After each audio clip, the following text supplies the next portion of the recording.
Hi guys! For today's video, magagawa tayo ng yellow saffron sauce. So this is Helen Tanyamor. Please don't forget to subscribe and click the notification bell down to keep updated for more videos from me. Wanna know how? Let's go!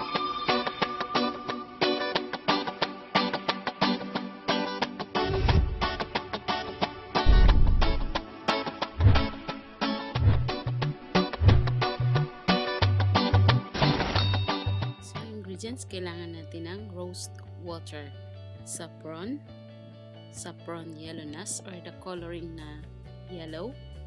So first, we're going to put the powder.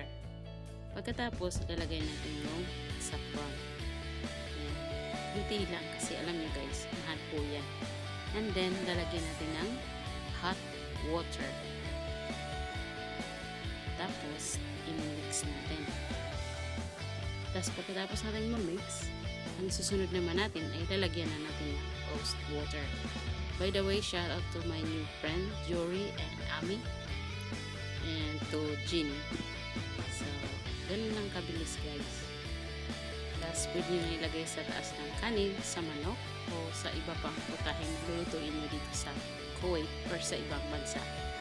So, that's all, and thank you guys for watching. And don't forget to subscribe. And God bless us all.